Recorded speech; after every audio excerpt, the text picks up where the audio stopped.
Buongiorno a tutti e bentrovati cari amici. Siamo mercoledì 27 luglio e continuiamo la nostra lettura del Vangelo di Matteo, sempre al capitolo 13, il capitolo del discorso delle parabole. Invochiamo il dono dello Spirito.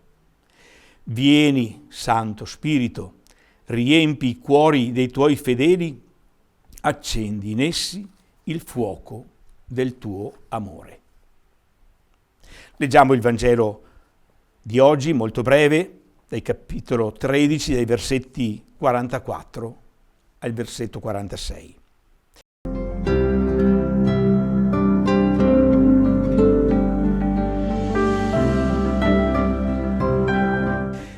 In quel tempo Gesù disse ai suoi discepoli: il regno dei cieli è simile a un tesoro nascosto nel campo. Un uomo lo trova e lo nasconde, poi va, pieno di gioia, vende tutti i suoi averi e compra quel campo. Il regno dei cieli è simile anche ad un mercante che va in cerca di perle preziose. Trovata una perla di grande valore, va, vende tutti i suoi averi e la compra. Gesù parla ancora del regno dei cieli, usa questa espressione regno dei cieli, regno che viene dall'alto, regno di Dio. E ci dice che il regno dei cieli è la cosa più preziosa di ogni altra. Ecco il significato di queste due brevi parabole. Quando lo trovi ciò che dà pieno senso alla tua vita e la riempie di gioia, come quel tale che trova sorprendentemente un tesoro nel campo, pieno di gioia. E così pure il mercante di perle preziose ne scopre una di grande valore, anche lui, pieno di gioia. Questo ritrovamento dà pienezza alla vita di quelle due persone. Così il regno dà pienezza e gioia alla vita di una persona, a tal punto che queste due persone sono disposte a vendere tutto per ottenere questo regno.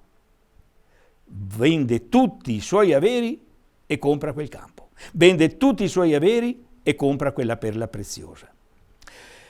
Ci sono delle esperienze umane che ci fanno ricordare questa esperienza che Gesù ci rappresenta, questo modo di gioia, di pienezza che consiste nello scoprire, nel trovare il regno e nel vendere tutto.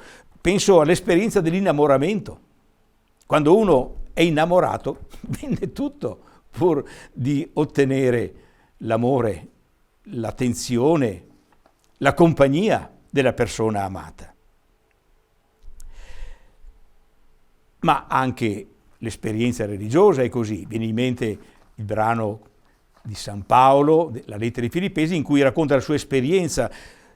Per me tutto quello che era importante, l'essere ebreo, l'essere osservante, l'essere dottore della legge, è diventato addirittura, dice, un'immondizia di fronte all'incontro e alla relazione con Gesù, perché da Lui sono stato conquistato.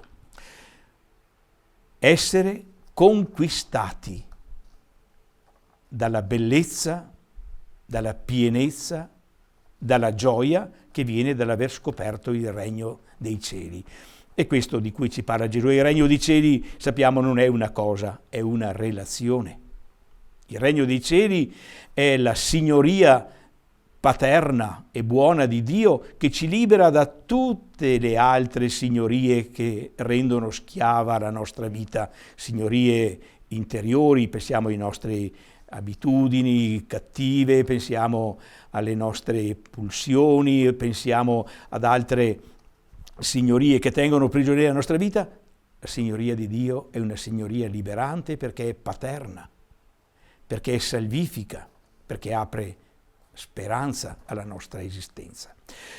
Allora l'invito di Gesù è proprio quello di scoprire o riscoprire la bellezza, la preziosità, la pienezza di vita che sgorgano dal regno dei cieli, dalla relazione filiale con il Padre. Scoprirla non solo una volta sola, ma scoprirla ogni giorno, perché come avviene per le relazioni belle, per le relazioni di amore, per le relazioni di amicizia, ogni giorno possono essere rinnovate. Allora questo dà verità, pienezza, gioia alla nostra vita. E siamo disposti allora anche a vendere altre cose che ci sembrerebbero importanti pur di ottenere o di mantenere la relazione con il Signore. Invochiamo dunque dallo Spirito Santo, perché è lo Spirito che con il dono della sua sapienza, del suo consiglio, dell'intelletto ci aiuta a comprendere la bellezza e l'importanza di questo regno. Invochiamo il dono dello Spirito che ci aiuti davvero a vedere e a comprendere il dono del Signore e ci dia la fortezza, la scienza, il suo timore per poterlo raggiungere e mantenere con perseveranza. E chiediamo che il Signore ci accompagni anche oggi con la sua benedizione. Il Signore sia sopra di te per proteggerti, davanti a te per guidarti, dietro di te per custodirti, accanto a te per accompagnarti, dentro di te per benedirti. Nel nome del Padre e del Figlio e dello Spirito Santo. Amen. Buona giornata e arrivederci a domani.